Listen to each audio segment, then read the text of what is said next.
Selamat pagi Bapak, perkenalkan saya dengan Dr. Dea yang menjaga poliklinik pada pagi hari ini.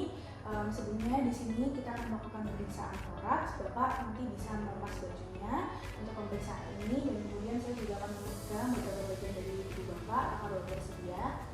Baik Pak, terima kasih. Saya akan melakukan cuci tangan dan melakukan terlebih dahulu. Bapak bisa menunggu di sini. Bapak, untuk pemeriksaan pertama adalah pemeriksaan kepala dan juga leher. Sebelumnya Bapak bisa tarik nafas terlebih dahulu. Baik, di sini untuk nafas Bapak sendiri normal, tidak ada yang menonjol dari otot-otot sternocleidomastoideus, sternomastoid dan juga otot-otot aksesoris pernafasan. Baik, selanjutnya adalah inspeksi dari toraks. Bapak, ini dilakukan dalam keadaan inspirasi. Selanjutnya adalah garis-garis tangan ini sudah Bapak sendiri untuk inspeksi toraks normal, tidak akan ada sakit maupun simetris. Kemudian diameternya juga normal, tidak ada benjolan. Kemudian ruang interkostalnya tidak ada pelanggaran maupun penyempitan.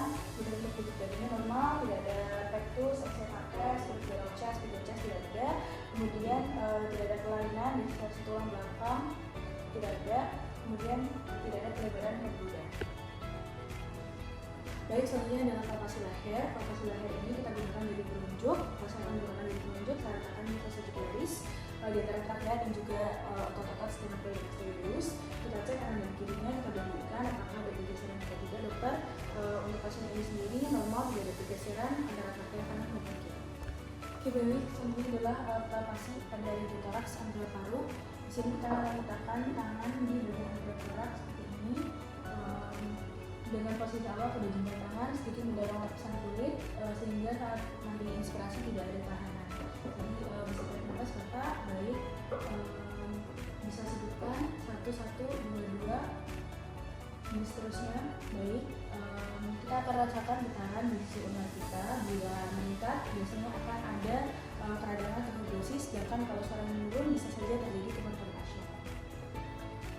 Baik, selanjutnya saya akan melakukan pemeriksaan palpasi pada daerah anular jantung. Saya akan meletakkan tangan saya, kita cek apakah ada pulsasi apex.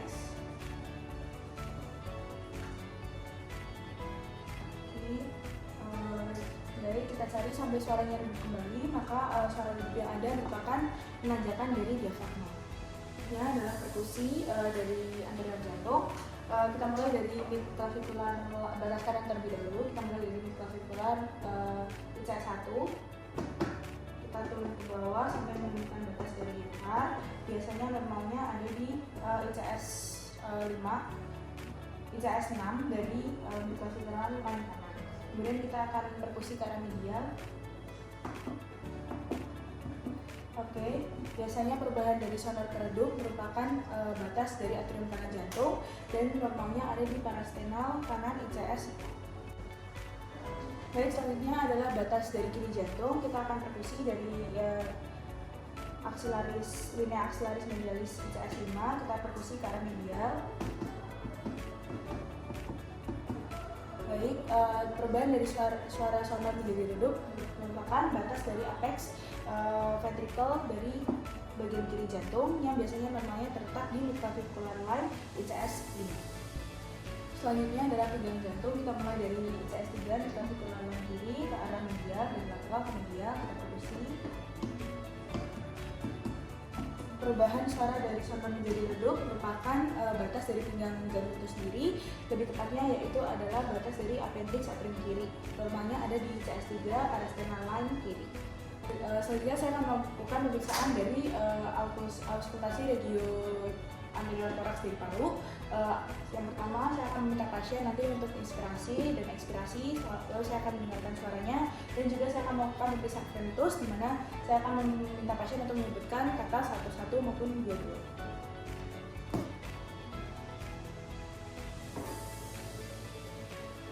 Baik, Bapak bisa tarik nafas dan buang nafas perlahan.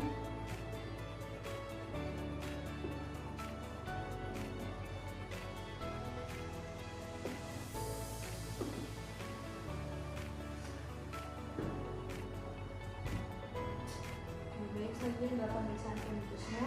Saya ucapkan 1-1, 2-2.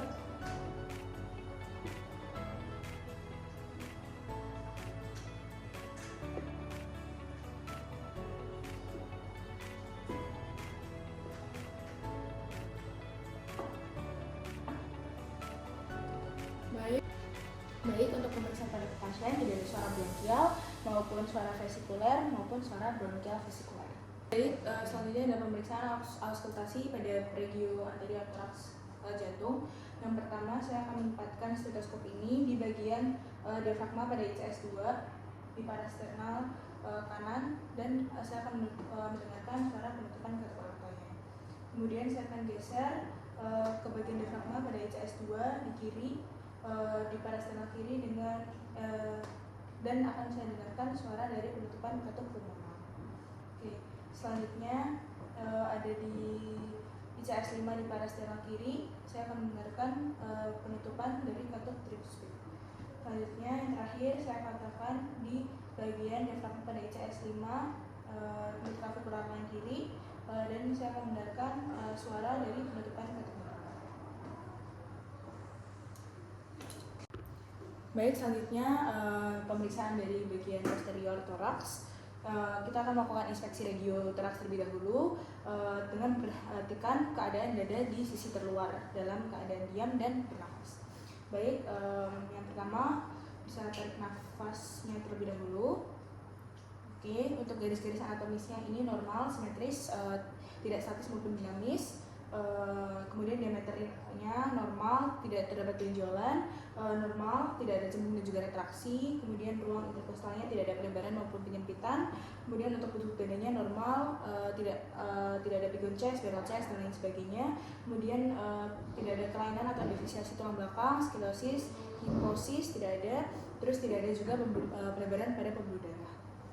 Baik, selanjutnya saya akan melakukan palpasi regio thorax posterior. Saya akan meletakkan kedua tangan saya di bagian kosta 10.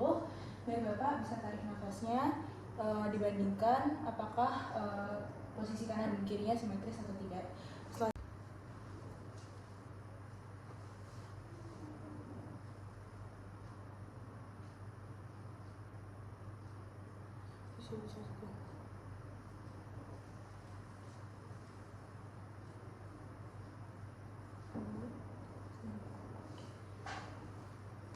Selanjutnya saya akan melakukan perkusi regio thorax posterior. Di sini saya akan melakukan pemeriksaan dari atas ke bawah.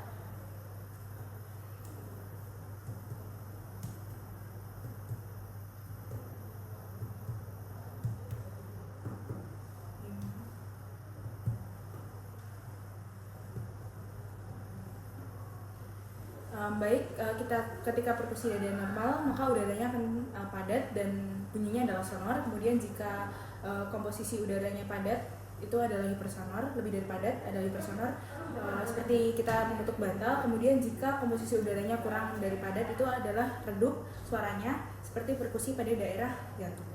Selanjutnya saya akan melakukan perkusi dan juga menentukan batas dari diafragma pada pasien. Yang pertama, saya akan mengetuk dari atas ke bawah, sampai menemukan suara dari sonor ke redup. Baik, ketika suara sudah redup, maka kita sudah menemukan batas hepar. Kemudian Bapak bisa menarik nafasnya menggunakan nafas perut. Baik, ketika suara menjadi sonor kembali, kita lanjutkan perkusi ke arah bawah sampai menemukan suara redup lagi.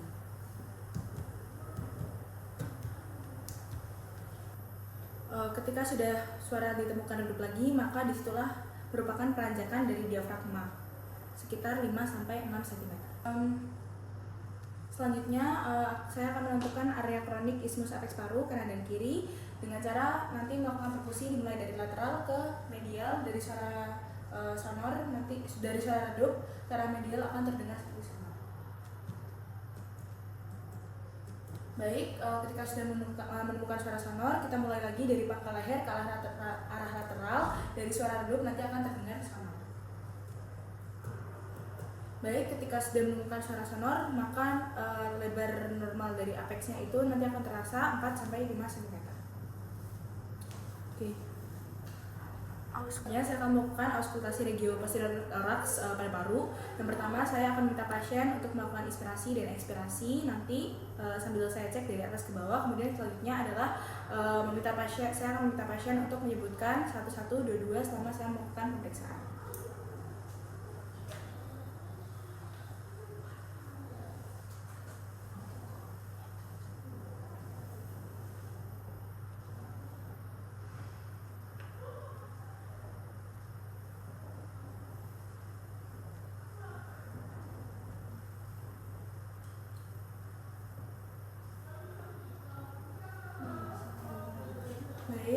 tidak ada suara bronkial maupun bronkial vaskuler maupun vesikuler. Selanjutnya saya akan menyebut pasien untuk menyebutkan 1, 1, 2, 2 dan seterusnya. Baik Bapak bisa sebutkan 1, 1, 2, 2 sambil saya melakukan pemeriksaan.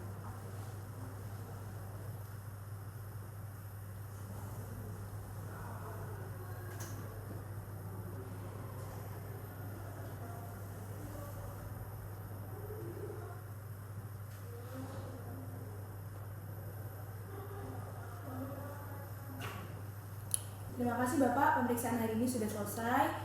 Mulai dari pemeriksaan perkusi, palpasi, dan auskultasi tadi tidak ditemukan keanehan pada Bapak. Sekian pemeriksaan yang dapat saya lakukan. Terima kasih.